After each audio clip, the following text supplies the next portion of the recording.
Gjyqtare plot ngjyra, ilustrime kreative, tituj intrigues dhe magji për botën dhe interesimet e secilit. Kështu duken këndet e librave për fëmijë në libraritë e kohës së sotshme. Zhvillimi rapid global ka sjellur me vete dhe ndryshime rrënjësore në letërsinë dhe botimet për fëmijë. Nga koha e titujve të kufizuar me ilustrime minimale dhe përmbajtje që na dukeshin të zhvilluara sepse ne ishim mbrapa, botuesit shqiptar sot janë në vrap me hapa gjikant të zhvillimit të teknologjisë dhe botës vizuale argëtuese të ekranit, për ta bërë librin konkurrent në zgjedhjet e fëmijëve. Në këtë vrap maratonik, libri duhet të garojë ta zërë vendin në realitetin e fëmijëve përpara se vëmendjen e tyre ta gllavërojë tërësisht telefoni. Prandaj tendencat e botuesve sot janë që të krijojnë libra nga mosha 0. Prindërit sot nuk duhet të presin që një fëmijë të njohë shkronjat për ta takuar librin, por bëhen partner me fëmijën në njohjen e këtij miku të përjetshëm që nga muajt e parë të zhvillimit. Janë libra të cilat synojnë që ta shoqërojnë fëmijën në të gjithë etapat e zhvillimit të tij, duke nxitur kështu dashurinë për librin, për leximin dhe të mësuarit. Ne kemi libra për fëmijë që nga foshnjët deri te libra bashkokohor për fëmijë dhe të ri. Sjell libra sa më cilësor, dhe më thënë libra që ndihmojnë në zhvillimin e imagjinatës, libra që ndihmojnë në zhvillimin e mendimit kritik të fëmijët, dhe libra që ndihmojnë gjithashtu edhe që të nxisin fëmijët që të fillojnë të duan librin sa më shumë. Sfida e botuesit është edhe të krijojë, jo vetëm të botojë sa më shumë libra, por edhe të krijojë sa më shumë lexues. Tenton që të formojë një brez të pasionuar pas librit, që të mbjellë një farë dashurie e veçantë ndaj librit, kështu duke sjell libra për fëmijë që i argëtojnë fëmijët, që edukojnë fëmijët dhe kanë përmbajtje me vlera artistike. Kopertinat e ilustruara bukur dhe titujt provokues nuk konsistojnë gjithmonë edhe me përmbajtje didaktike të mirë strukturuara, që përcjellin një mesazh kuptimplot dhe i lën fëmijës një mësim të vyer. Mbetet detyre prindërve të bashkëpunojnë me fëmijën në përzgjedhjen e librave, ndërsa botuesit të mbajnë një balancë stoik me sfidës për vizualizime tërheqëse dhe standardeve të përmbajtjeve edukative. Sfida është goxha e madhe, sepse bota digjitale ka marrë një hov shumë të vrullshëm. Tash është një farë konkurrence ndërmjet librit dhe botës digjitale. Fëmijët tash kanë shumë alternativa për të argëtuar nëpërmjet botës digjitale. Sfida e botuesit është që të mundsoj të botoj libra që mund t'ju vijë fëmijëve më interesant dhe të jenë libra të vlefshëm, të jenë libra tërheqës. Pra libra të kenë sa më shumë ilustrime në brendi. Botuesi ka sfidë tjetër që duhet t'i ruaj standardet e larta të cilësisë në botim. Pra në botim, në përmbajtje, në përkthim, edhe çmimet duhet jenë të arsyeshme, që të mund të lexuesit vit të blejtë. Sfida tjetër e botuesit është që të mund të zbulojë dhe të mbështet autorët e ri. Autorët e ri të krijojnë libra që ju përshtaten nevojave dhe interesave të fëmijëve të brezit tanim që është tani, domethënë. Nga epoka e fëmijëve që fascinuoj me Harry Potter, e deri tek brezi që dashuron përmbajtjet me gjyshe gangstere dhe ditaret e avanturave humoristike të Gregut, brenda këtij koloriti mundësish dhe qindra titujve me përmbajtje nga më të ndryshmet, si i përzgjedhin librat më të veçlit. A janë shijet e tyre të mirë orientuara dhe çfarë kërkon të lexojë gjenerata e fëmijëve autoritativ alfa? Ne lexoni më shumë libra klasik. Tash ky brez është një brez i teknologjisë dhe kërkojnë diçka më ndryshe. Për shembull, gjithmonë vin këtu dhe thonë, na duhet diçka që është më interesante, më drithëruese, se to librat me misteri pëlqejnë shumë. Librat të tillë ne kemi për adoleshent, për shembull, e kemi Spokin, 1, 2, 3, edhe personazhet, për shembull, aty janë robot ose kanë bëjnë sadokudo me teknologjinë, me ato hulumtimet e tyre nëpërmjet kompjuterit që mund bëhet ose telefonit në këto ju interesojnë edhe unë habitem dhe qeshi. Po pastaj se janë të ndarë edhe vajzat edhe djem. Vajzat pëlqejnë më shumë këto librat që kanë përmbajtje më shumë më përmbajtje vajzërore. Për shembull, e kemi Kampi magjik i prallave 1, 2, 3, ju interesojnë edhe seria që e kemi Koni. Koni është në disa titull është e ndarë, Koni dhe shoqëria, për shembull Koni dhe poni kërcimtar.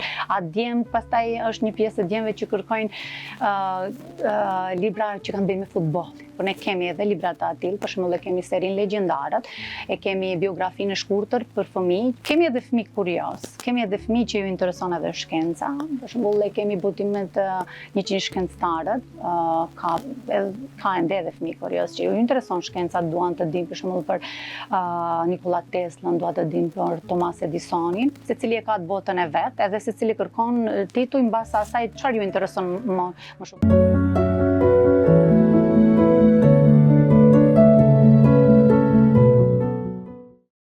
Shkolla duhet vënë më pak tekst te aftësitë teknike specifike dhe më shumë tek aftësitë e përgjithshme jetësore.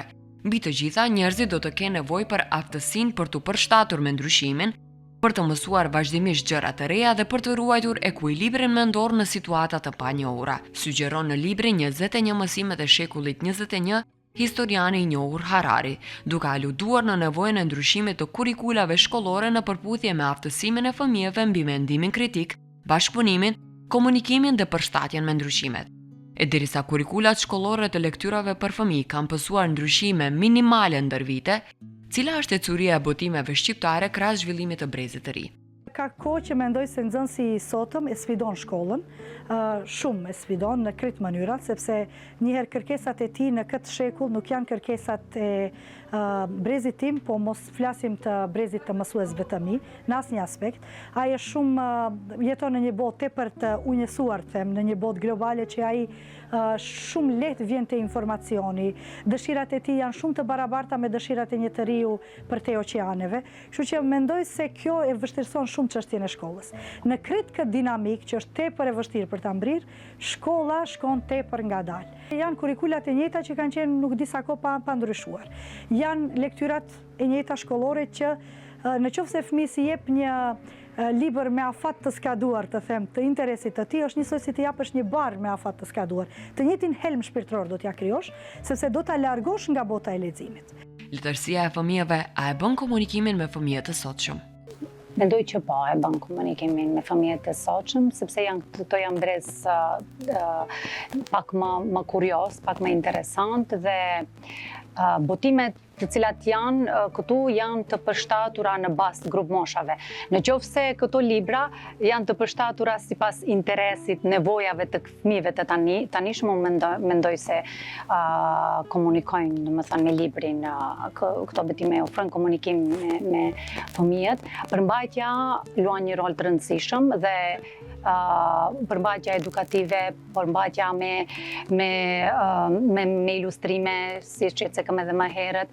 Këto janë roli kryesor që ndikon në komunikimin e librit me fëmijët. Po edhe gjuha në përmbajtjen e librit duhet të jetë shumë e kuptueshme, që fëmijët mund ta kapin pak më lehtë. Edhe kjo është shumë e rëndësishme. Ne kemi edhe koleksionin e autorit më të njohur shqiptar Bedri Dedja. Heroizmat e Fatbardit Pikalosht është një libër që fëmijët e kërkojnë. Kalamajt e pallatit të mi është gjithmonë libri më i shitur, edhe gjithashtu është e inkuadruar edhe në shkolla. Derisa fëmijët e kërkojnë, atyre ju interesojnë përmbajtjet e autorëve shqiptar. Letërsia të jep dimensionin e madhe të pafund të njohësh veten dhe tjetrin. Duke i hapur këto horizonte, fëmijët bëhen më pranues ndaj të tjerave dhe të qenurit pranues të mundëson të mos bullizosh. Në sirtaret e librave për fëmijë, sot gjen edhe botime që i përgatisin fëmijët për rrethana të ndryshme sociale. Kjo seri e Sjelljeve të mira ka disa tituj në brendi. Dita ime e parë e shkollës, Bebushi erdhi në shtëpi, unë kujdesem për gjërat e mia, mos u zemro. Janë kryesisht tekste edukative, ku tregohet një ngjarje, dhe pastaj jepen edhe këshilla se si mund të sillen fëmijët gjatë ndodhive të ndryshme në jetë. A janë botimet për fëmijë më të orientuara drejt përkthimeve apo hapësirës së letërsisë dhe autorëve shqiptar? Përkthimet e librave nga autorët tuaj luajnë një rol të rëndësishëm, sepse nëpërmjet atyre përkthimeve fëmijët do mund të njihen edhe me letërsinë botërore, duhet të njihen edhe me vendet e ndryshme, me botën e jashtme, që të mund të edukohen mbi kulturën, mbi gjërat që ndodhin në përbot, domethënë. Dhe të njihen më shumë me letërsinë bashkëkohore botërore. Librat e autorëve shqiptar, ato po që zën një vend edhe shumë më të rëndësishëm rëndësishëm. Mund t'ju ofrojmë fëmijëve sa më shumë përmbajtje edukative, përposa asaj edhe përmbajtje që kanë të bëjnë me kulturën e shqiptarëve, me gjuhën shqipe, që kanë me një fjalë të nxisin atë identitetin kulturor.